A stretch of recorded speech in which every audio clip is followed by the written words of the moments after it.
Welcome to Valor Conversations. I'm your host, Jay Trainer. Valor Conversations is powered by CSB Ministries and is the official podcast of Christian Service Brigade. For more information, please visit csbministries.org. And now, on with the show. Hello, everyone. We're in this series right now within the Valor Conversations podcast, focusing in on camp life and the importance of camp ministry. And joining me today is someone who has an incredible history and backstory with Christian Service Brigade. He has a ton of experience in camping and is currently serving as the executive director at Camp Hemlock in Maryland. And he is recognized as a recipient of the Herald of Christ, number 661. Brian Eisentraut has some awesome stories to tell and share, not only with regard to brigade and camp, but also so much more. Brian, welcome aboard. Great to have you today, joining on the Valor Conversations podcast. And first off, I'm intrigued. Why don't you take a moment to share who you are, who Brian is, your family, your backstory, and involvement with Christian Service Brigade? Yeah, Jay, thanks for inviting me on here. It's great to talk to the brigade community. I started going to brigade in the early 80s. My mom and dad, they had a brigade, they had a stockade unit at Church of the Atonement in Wheaton, Maryland, where we were attending at that time. I don't even remember what their number is, but it's a really low number, like maybe in the 200s. And for the super old timers out there, you remember the stockade shirt didn't used to be blue, it used to be like burgundy. And so like I came in right at the tail end of that transition, and I didn't get a burgundy shirt, but I got like the blockhouse patch. Like you didn't put the blockhouses in a row, you went around the circle. And so I got that. And we were there for a year, and then we switched over to 4C Memorial Church, 555. And that's where I continued in through stockade, went all the way through that. The battalion guys were there, and being a youngster, I would see them in their green shirts, and I would see something with I didn't even know how to pronounce battalion, but I knew that's where the older guys were. And so when the time came, I joined in the battalion, started going to summer camp at Camp Hemlock, which was the brigade affiliated camp that we had, and the rest is history, going through all that. After I went to University of Maryland, after that, got married, and my wife and I are coming up on our 25th anniversary next month. Taught school for a lot of years, and now I'm working at Camp Hemlock. What's interesting to me is to see it how for you it has come full circle. You've grown up going to the very camp that you are now serving on staff at. What's that like? Do you have memories of different buildings and different things that took place over in that part of the camp and whatnot? What's that been like for you? It's a unique experience because like I was in cabin 3 my very first time, and my senior counselor was Bernie, and Bernie is like he's in his 80s now, and he still comes around and is still involved. And so I get a chance to see him and get a big hug from him. And I thought he was an old man back in 1983 when I was an 8-year-old, and so now he must be like in his 200s. But it's just great seeing him. So yeah, I mean, just a lot of history, and so it gives me an appreciation for like camp has traditions to it.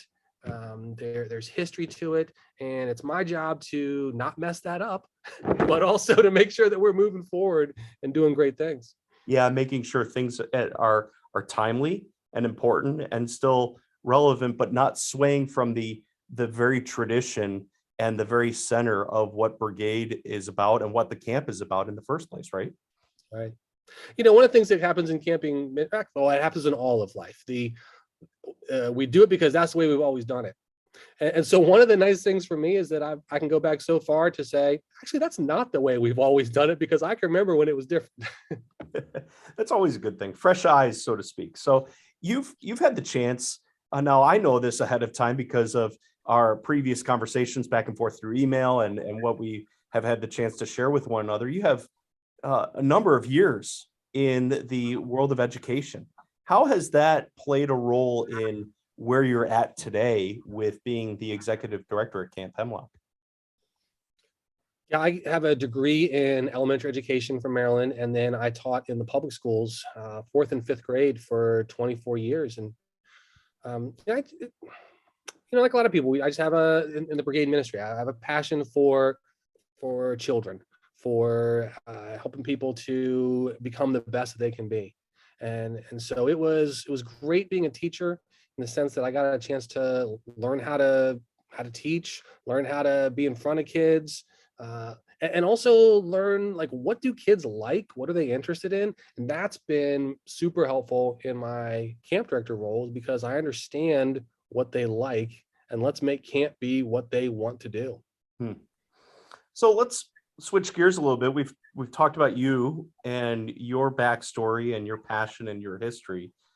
Talk about the landscape of camping ministry. Why camping? Maybe you have parents that come up to you and say, "Hey, Brian, convince me why I should send my kids here." Why camping? Yeah, that's a great question. When I think about young people today, like young people, they are under tremendous pressure. There's peer pressure they face, negative voices, substance abuse, self-harm, mental health, like and the world view that they live in, especially in certain parts of the country, prevalently becomes more anti-Christian. It's so hard for a parent to raise their child to be a believer in Jesus as they launch and go and make their faith their own. There are forces against them in our world, and so camping ministry is one that can come alongside of a parent and be that extra help, that extra guide, that extra voice for their child to help them along the way. Camping ministry provides opportunities for mentorship and discipleship to take place, and for kids to think through decisions. We just need. I'm a parent too. I've got a 20-year-old and my son turns 18 next month. And we need additional people to speak into their lives. I always tell the story of when my daughter was a little girl, and my wife Beth and I, we could not get her to brush her. She'll be embarrassed if she ever hears this. We couldn't get her to brush her teeth, right? We couldn't get her. We're like, you got to brush your teeth. You got to brush your teeth. Then we took her to the dentist, and this man who she has never met in her life said to her, you need to brush your teeth. And she came home and she was like, Mom, Dad, I'm supposed to brush my teeth.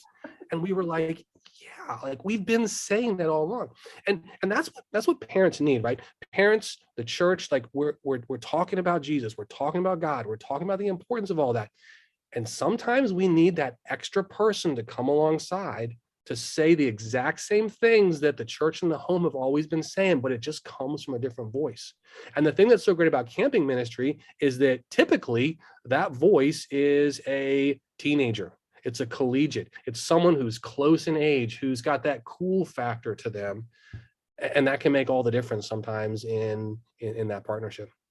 Yeah, it's very interesting, right? We've seen it multiple times. I've seen it as a guy that has worked as a youth pastor for a number of years and then also served in the capacity as a camp speaker at different places where I have shared it over and over and over again saying, hey, you need to do this.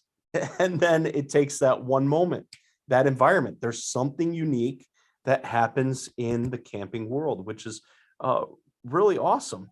So they're right. There's that magical moment. Of course, as believers, we don't believe in magic, right? But there's something special about being at camp. You're away from home. You're away from everything that's normal to you, and you've just got time to talk, to think, to be still, and decisions happen. It's amazing how many pastors you'll come across who are missionaries who are like, yeah, I made major life-changing decisions when I was at summer camp. And that's true for me. I mean, I was going along just like everybody else in the world, Christian family, but like, is my life really all that different?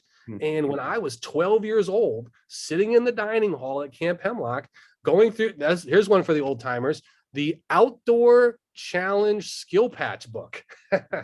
Going through the Outdoor Challenge Skill Patch book, and there's the, what do we call it, the Bible focus, some kind of Bible thing that was always in the beginning of the Skill Patch books. And the last question was, describe your relationship with God. And so for reasons I don't know, I was very honest in it. And I was like, oh, it's kind of this, it's kind of good, it's kind of bad, very, very wishy-washy. And my senior counselor, who was a brigade person from a different state, but I'm sitting with him and he pulls out Revelation 20 on me and talks about hot water, cold water, lukewarm water. You lead this life, and it was a short conversation that we had, but it changed the trajectory of my life. And Wow. I went back from that, and I had been like sort of involved in battalion. I went back and I was like, no, I'm involved in battalion. Give me the book, and I'm getting stuff signed off. And that started the journey for me of getting one achievement signed off every single week as I went all the way through Explorer, Trailblazer Guide, 1, 2, 3-star, and then eventually got to the Hail to Christ. And God used all of that to be so foundational for me. That's incredible. And to hear again, full circle about living that kind of wishy-washy life and being a student, being a camper at camp. And now, hey, you get to contribute to the environment, the atmosphere, the opportunities of trajectory change for your campers of this next generation and or maybe generation after generation, so to speak, which is really awesome to hear about. What else happens specifically at Camp Hemlock? Not just during the summer months, but the rest of the year too. What sort of programs do you have specific to Camp Hemlock? Yeah, we have been primarily a summer camp over the years. I think we're coming up on our 62nd year. I'm the first full-time director. I've been full-time director now since September. Before that, we had teachers who would help out. We used to have CSB reps who would give their time in the summer to run camp. And so because of that, we didn't always have as robust of a time in the off season. But now that I'm full-time, we're trying to ramp that up. So we'll have churches that will come out, youth groups that will come out, and we'll have retreats for that. We've got battalion groups who come out and do camping trips. We have our annual Camporama event for battalion groups that's coming up in just a couple of weeks here in April. In May, we call it tree stock, where we invite the tree climbers and stockaders from the local brigade units to come out for a weekend of fun. Camp is a space where there's always work to be done. Nature is always trying to take over. I mean, we know as homeowners that there's always work to be done on a home. You can only imagine the amount of work it takes to keep a property going. And so the second Saturday of every month, we've got our family and volunteer work days, and people come out working on projects. So there's something going on all the time. That's awesome. Whether it's through volunteers or whether it is through specific ministry activities, it seems like things are ramping up for sure for you and for the overall nature of Camp Hemlock, which I think is great, right? The tree stock notion, now that's something for me that's I've never heard of something like that before.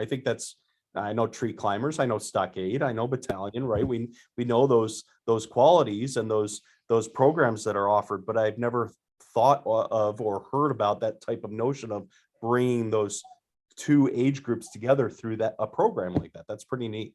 Want to speak to that a little bit more? Well, yeah, it's for the units, it's like the culminating activity of their year.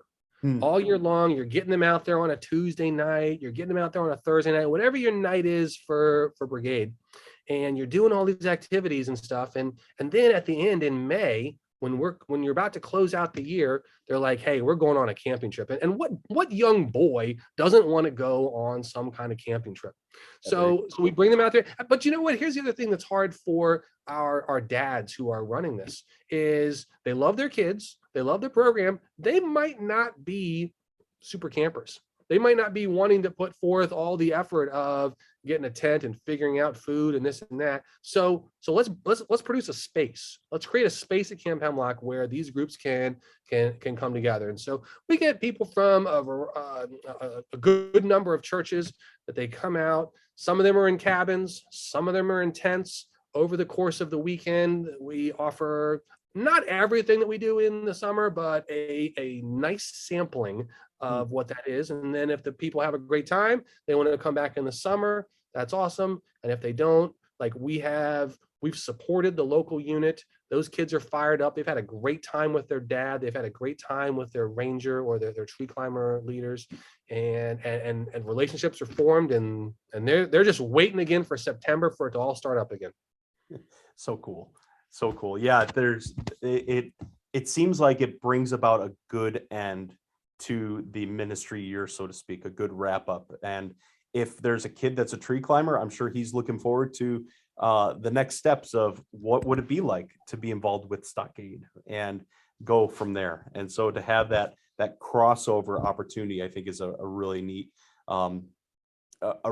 experience that those young guys can ultimately have for themselves. So Kids always want to know, what are the older kids doing? right. Yeah, exactly. Who is the coolest person they know? Somebody older, right? Nobody younger is ever cool, but somebody older is cool. And so if I'm a tree climber, what are those cool kids in the blue shirts doing? And if I'm a blue shirted stockader, what are those cool kids in the green shirts at battalion doing? And we want to put that in front of them so that they can see a path forward through all of this, of the adventures that the brigade has, the adventures that camp has, the adventures that life has. So good. So good. So what will be your focus this summer with regard to your campers? What are you focusing in on as a theme, or different programs that you're going to be offering specific to this summer? Well, we're so excited that we're getting back to normal camping. Yeah. Like a lot of camps, we were shut down in 2020. We did not have a single penny that came in from registration fees, from any of that. God provided wonderfully through our donors. We actually had a banner year because people supported us. And it was actually a great year for us because we were able to, we painted everything, we cleaned up everything. It's like a year of Jubilee rest for our facility.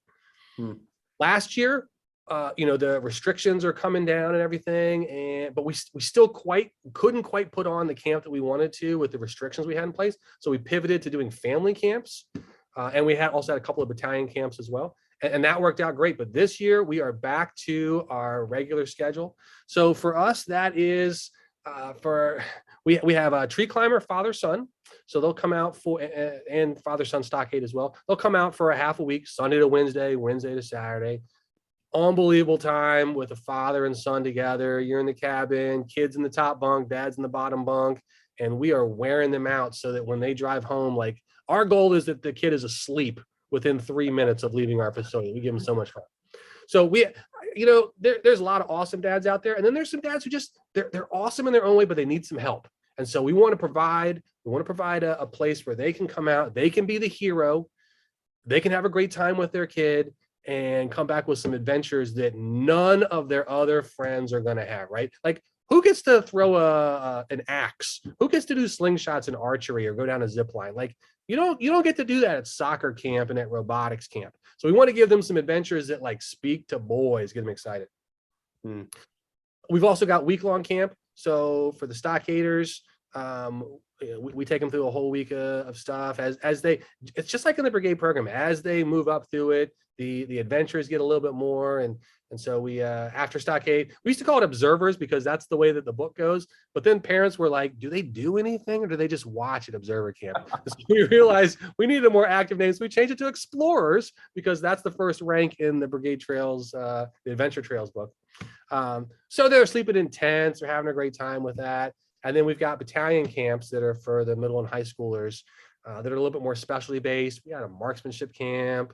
We've got a paintball camp. We got an outdoor adventure camp. Our capstone program is our counselor and training program, which we call SALT, Servant and Leadership Training. 4 weeks long. It's got a whole bunch of like camping adventure elements to it. There's service elements to it. There's leadership elements to it. There's spiritual development. I mean, it is powerful, profound effect. And, going back to I grew up at this camp. I went through it too. So I know the impact it had on me. I've seen the impact it had on my son. I've seen the impact it's had on countless others. So those are some big things we're doing. As far as our theme this year, our theme is Child of the King. I feel like is under attack right now in our culture. People are trying to pull away from any kind of Judeo-Christian identity that we have as a nation. People who are actually believers, their identity as followers of Jesus is constantly under attack. So we want to focus on the fact that we as believers are a child of the King. So in the course of the week, every day's got a different focus. On Sunday, we're talking about how God is the King. Monday, we talk about how God knows all about me and still loves me. You know, he knows all of our sins, and he's the Father and the prodigal son, like waiting for us, loving us, right? We're ready for us when we ask forgiveness from him. Tuesday, we talk about how Jesus wants me. You know the thing, like when you're doing pickup games and you're doing the line and nobody wants to be the last one picked, right? Like, Right. that's the worst. But Yeah. as believers, God picks us. God wants us. He uses unlikely people for amazing things. It's not just the big and the beautiful people who God chooses. God chooses unlikely people, and God wants to choose each one of those campers. Wednesday, we talk about how Jesus makes them a child of the King. It's your gospel presentation day. Thursday, we talk about how the King has a plan for me. And then Friday, like as you're going home, how are you going to live as a child of the King? How are you going to take what you've learned this week, take it home, and live out your life changed? So important. So important. Love where you're going with that theme overall. And I'm sure a lot of the dads and the boys are going to be blessed as a result of it. As we begin to wind down a little bit our time together, I think it's good for people to hear your passion, and you've certainly communicated that effectively in our podcast today, this specific episode. But why summer camps? Why do you think summer camps are so important? I mean, context wise, ministry wise, you personally could be doing so many different things. Other people could be doing so many other things. Why summer camp? Why are you convicted with the call for camping? I just think that so much can happen in 1 week of camp. Mm. A life can be changed. I'm a lieutenant in our battalion at 4C Battalion 555, and we do some great stuff on Thursday night. But when we get those boys onto a backpack trip and we spend that extra time with them on the weekend, that's where we really make some connections. That is multiplied exponentially when you talk about being at summer camp, the time that's there. You get a chance to slow down. You take away the artificial distractions, like the phones are gone. We don't even have cell signals so much where we are. The phones are gone. There's that intentional time together. You get a chance to get out of your ruts and habits of being at home, and there's a purposefulness to it. The crazy thing about camp is that the time can be so intense yet so relaxed, right? Because it's not just an hour and a half on Sunday at church. It's not just 2 hours at Thursday night at battalion. You're together for a whole week. And so there's a relational intensity about that that's awesome, but you're also together for a whole week. And so there's a relaxation about that, and it just builds, and it's awesome. And then, I mean, I just get excited about like watching kids grow. And part of that is the independence that comes from being at summer camp. That you get this kid out there, and they're maybe their parent isn't with them. They've been sent there. They are in their version, they are on their own. Yeah. Of course, we have all the supports in the world, but in their mind, they're on their own, and they get that. And how important is that? As we think about all these kids who can't launch, right? The boomerang kids, they go to college, live in the parents' basement forever. If we give these kids opportunities to go away, loving, supportive environment for a week, then come on back home. We love you up and everything, and grow for another year. Go away, have this time. Like, it's building independence. It's building capacity. It's building, right? That's like, I can do this, and God's got a plan for me, and yeah, I'm gonna go get it. So that all of that just gets me excited about the summer. Yeah, and identity as well, right? There's a building of one's identity that's Christ-centered and Christ-filling when they're away in an environment like at Camp Hemlock. Well, yeah, especially when you've got all of these teenagers, collegiates, old people like you and me, Jay, who are out there putting love into them, like talking to them about, like, here's some decisions you got to face, and we're not gonna thump them over the head all day long with like serious talk. You have adventure all the time, but then there's those moments when you're walking between stations, when you're having the daily Bible study, when you're like, hearts are open when they're in nature. And it just gives you a chance if you're willing to follow God's lead in talking to kids. Awesome. Well, Brian, thank you for being part of this episode. Thank you for sharing your background, your story with us. It's great to hear that all that God is doing both in you and through you and at Camp Hemlock. Do you have any final words or final thoughts that you'd like to share in closing today? Following God is an adventure. There's so much adventure out there, and camp is an adventure, and they go together so perfectly. The physical adventures that you're having at camp are mirrored in the spiritual adventures that God has prepared for you. And there's a lot of parents who they're anxious, they're a little scared about letting their children step out of their home, but the benefits to it, the life-changing, the profound impact that can happen. I just hope that parents will give their kids that opportunity to grow and to have a great time. And for the people who are out there who are listening, every camp out there is in need of some help, whether that be camp staff, volunteers in the summer, volunteers to get projects done in the off season. We need you. There's a lot of different ways to serve God. Like, you might not be a pastor. You may not be a person who wants to get up there and, sing the songs at the stockade meeting or whatever, but you're really good with a chainsaw. We need some chainsaw people who can come out there and cut up some trees for us. You're really good at doing some cooking. Well, somebody's got to eat. We got to do some cooking with that. Maybe you're good at cleaning. There's always cleaning to do, or painting. So there is a role for you in camping ministry, whether it is one day out of the year, a week, or it is the vocation that God is calling you into. So good, so true, and so much need that is out there that we feel like, oh, who are we, right? And yet all we need is to have a willing spirit, to have hands, to have feet, and a pulse to ultimately serve the Lord God Almighty. Brian, thank you so much. It's been a treat. It's been great getting to know you and hearing your heartbeat for camp ministry. God bless you. Thanks. Thanks, Jay. It's been a real privilege being here today.